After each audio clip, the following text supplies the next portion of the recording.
Hola a todos. ¿Alguna vez han querido contar una historia sobre el pasado en inglés, pero les faltaban las palabras justas? Bueno, pues hoy vamos a solucionar eso.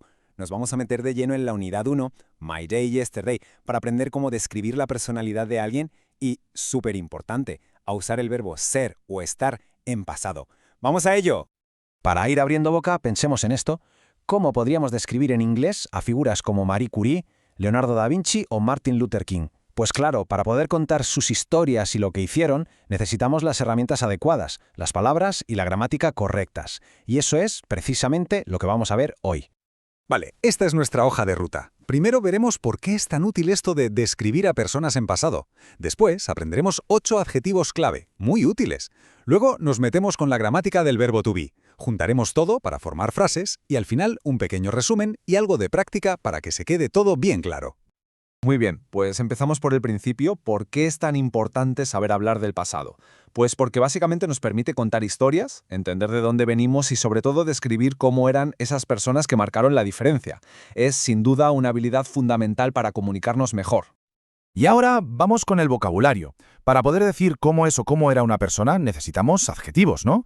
Pues hoy vamos a aprender 8 que son esenciales. Los iremos viendo uno por uno, así que mucha atención a cómo se pronuncian.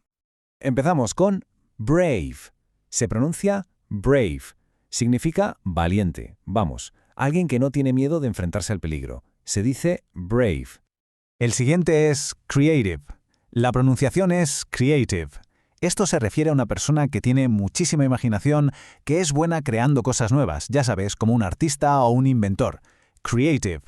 Aquí tenemos una palabra que seguro que suena. Famous. Se pronuncia famous. Significa, pues eso, famoso o famosa, alguien a quien conoce muchísima gente. Famous.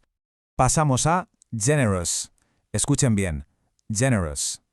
Describe a alguien generoso o generosa, que le gusta dar o compartir con los demás. Generous.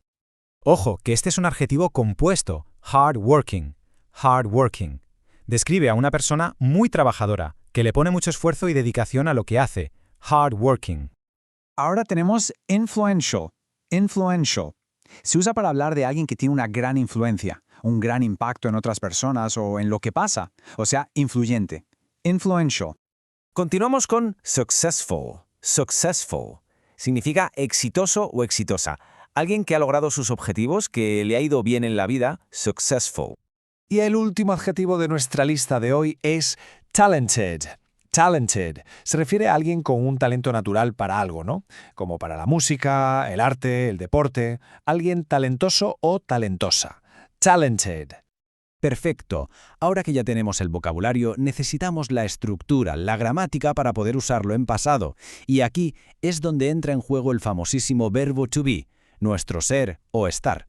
Pues mirar, en pasado simple el verbo to be tiene 2 formas y solo 2, was y were. Vamos a pronunciarlas otra vez. Was y were. Estas 2 palabritas tan cortas son la clave para describir cómo eran las cosas o las personas antes. Entonces, la gran pregunta, ¿cuándo usamos una y cuándo la otra? Pues la regla es súper sencilla, de verdad. Como pueden ver en la tabla, usamos was con los sujetos en singular. I, he, she, it. Y usamos were con you, we y they. Así de fácil. Y ahora sí que sí, llegó el momento de juntar todas las piezas del puzzle. Vamos a coger nuestros nuevos adjetivos, nuestra gramática, y a construir oraciones completas sobre el pasado.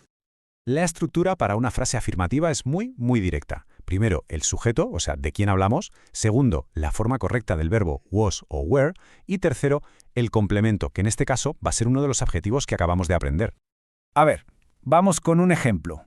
Leonardo da Vinci was a famous painter. ¿Por qué was? Porque Leonardo da Vinci es una sola persona, es un he, por eso usamos was, y el complemento nos dice que fue un pintor famoso. Ahora, un ejemplo en plural. The Beatles were a talented music band. Aquí hablamos de The Beatles, que es un grupo. Son they, ellos. Por lo tanto, el verbo que toca es were. Eran una banda de música con mucho talento. Y un último ejemplo para que quede clarísimo. The Wright brothers were creative inventors.